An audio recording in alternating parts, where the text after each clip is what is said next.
Hello everybody, my name is nujumkey and today we are going to be reacting to the starter Pokemon reveal. Woo! Okay, so I'm gonna try and talk about things a lot, mostly game design related since that's what I try to be about. I also do a lot of casual Let's Play stuff, so excuse me if I do nerd out a little bit about Pokemon. This is one of my favorite game series. To be clear, I've not played a Pokemon game since X and Y, but you know, should still be interesting. I have a lot of thoughts on Pokemon that we'll get through in a second. So, right now, let's watch the video. Oh, also, at the top, there's the topic thing, so that's a thing.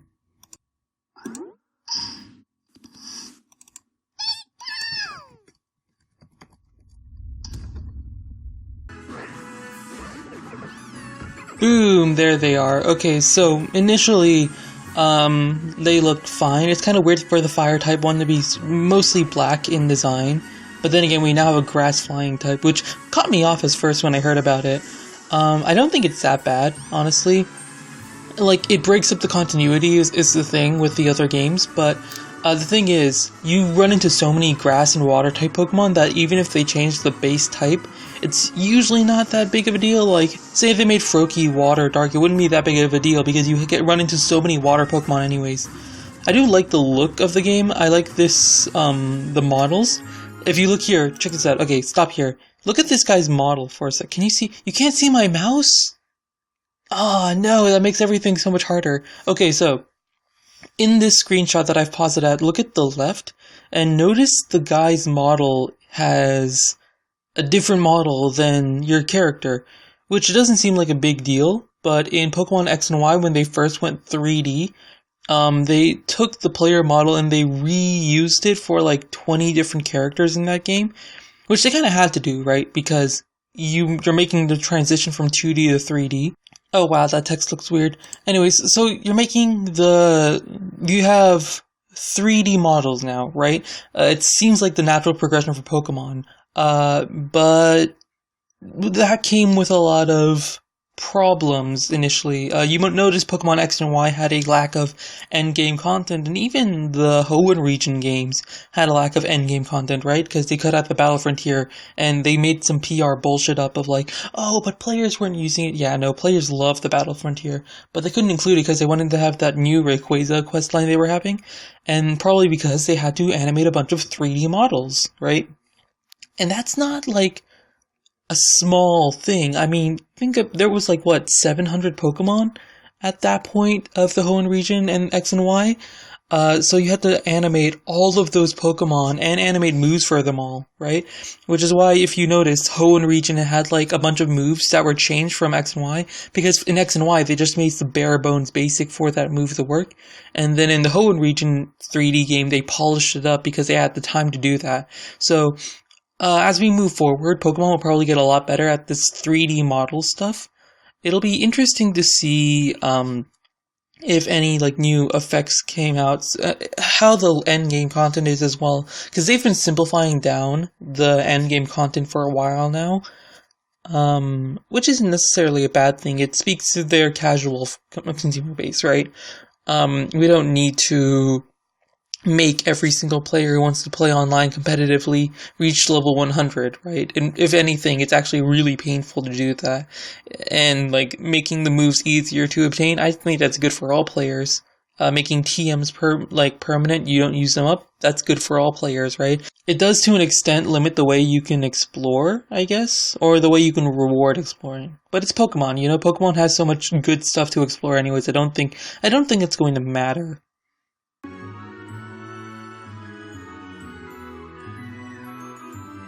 Whoa, hold on. What was that? Do you see this camera angles? Actually, these are all shifting camera angles. Okay, so at this point, you're moving left. This looks like traditional Pokemon gameplay, right? Where your camera is always one direction and you can move up, down, left, right. But this one has a very dynamic camera going on here. Also, did my quality drop? What happened? Bumped that up. So let's actually slow this down a bit. So we have, it's a cool village. I know they are making it Hawaii based or something. I'm not entirely sure. Okay, so I'm assuming this is like some scripted scenes. I know X and Y and Hoenn also had like places where you could sit down and it would change the camera view to something more cinematic. This is like the camera being cinematic while you're in the middle of the game, which I actually really like that. That is very cool. And this looks like a cutscene, so this is your arrival, I'm guessing? It's kind of cool. Ooh, I like that character model on the girl. It's a weird hat. Oh, and here's the legendaries as well. So they went back to doing the light versus darkness thing. They didn't go back. Like, Reshiram versus Zekrom was kind of light versus darkness thing, but, like, okay. So, up until Pokemon X and Y, what did you have in terms of, like, the legendary Pokemon, right? You had Ho-Oh versus Lugia. You had Groudon versus Kyogre. You had Dialga versus Palkia. So, yeah. There you go. That's the trailer. Hope you all enjoyed it. There's a link down below if you want to see the original thing. It's on the official Pokemon channel, which if you're into this stuff, probably subscribe to it, because I don't know how many more of these trailers I'm going to talk about, right? Yeah, Dialga versus Palkia. And then they had Zekrom versus Reshiram, which was also kind of like not light versus darkness. But these last two games, X and Y and Sun and Moon, have been light versus darkness. Which is very interesting to me, because that's kind of a tone shift. A lot of games will do the light versus darkness thing, but up until X and Y, it was like ground versus water, which was like, you couldn't choose as easily, right? Like, kids didn't choose, I want to be part of the light side or the dark side, which has very different implications in the mind of the player. So, it's interesting how they've changed up the theming for the legendary of, like, almost good versus bad, but not quite. I don't think that's an issue. Should probably change the topic. So yeah, new legendaries. It's kind of cool. It's actually kind of like Xerneas and what was it, Yveltal?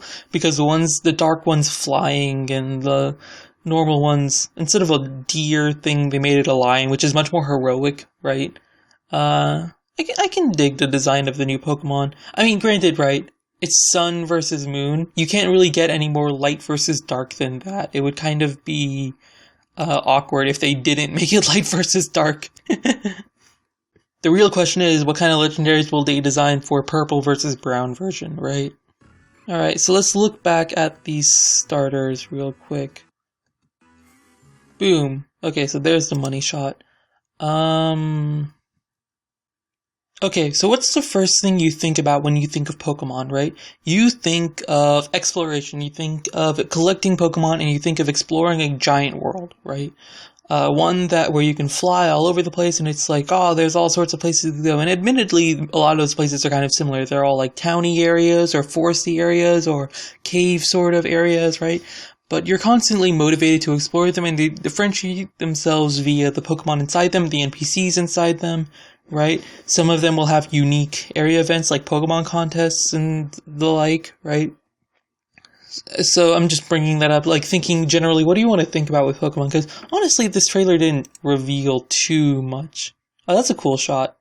I like the frame of this shot with like one character, like the asymmetry in this shot. Because like the three starters are trying to be symmetrical. It's cute.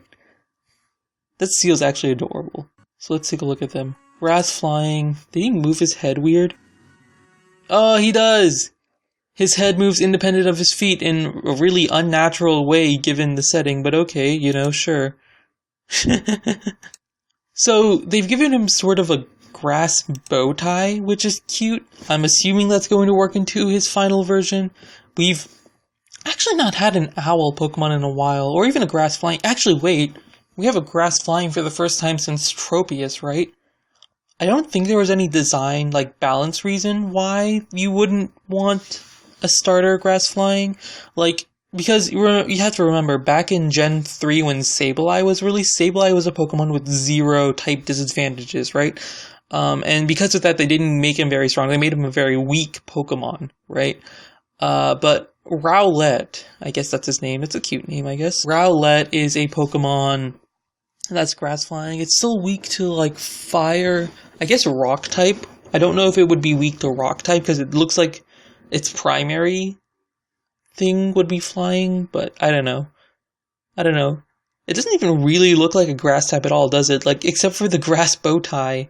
It looks entirely like a flying type Pokemon, which is kind of funny. But whatever. So those are some particle effects. I'm assuming that's like Razor Leaf. Here's Litten. Litten? What kind of name is Litten? Aw, that's cute. He like does a little paw thing. I was thinking about fire types earlier. And one of the reasons I said before why you couldn't do like a dark fire or fire flying starter type Pokemon is because there's just not that many fire type Pokemon. Like, think about the fire types we've had, right? Darumaka for some reason was in the desert, which I don't think he should have been. But you had like Growlithe, who appeared in the forest, right? You had Numble, who I'm sure was designed just so they could put a fire type Pokemon in the Hoenn region in like the desert area. But like fire type Pokemon are kind of hard to put in the game in a sensible way, right? Like Darumaka, for example. I know they wanted to do some kind of lore thing with them where they were like, oh, they were sleeping in the desert temple. But like, here's the thing. Darumaka was like a Pokemon that was a fire type monkey who they put in the desert. It didn't really make sense to me. But like, when you're making all of these Pokemon and all of these different types, some of these types are produced less than others, and Fire type is one of those Pokemon that's just really hard to design for, right? When you're coming up with ideas for Pokemon, like, you kind of have to come up with some contrived stuff. Like, for example, there was a Key Pokemon that everyone hated, right? It was like Klefki or something. It was like a steel fairy type Pokemon. And it was a Pokemon that I'm pretty sure was purely designed because they needed more steel and more psychic, or not psychic, more fairy type Pokemon, right? It's kind of hard to design some of these weirder types, and fire type Pokemon just doesn't fit naturally in the world, as naturally as you would like. So it's kind of important that you have that fire type starter Pokemon. It's probably why a lot of people really like the fire type starter, because they're usually very strong, right?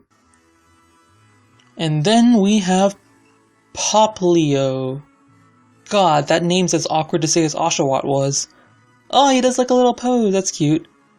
His little water gun. I like the water spread on that, that's cute.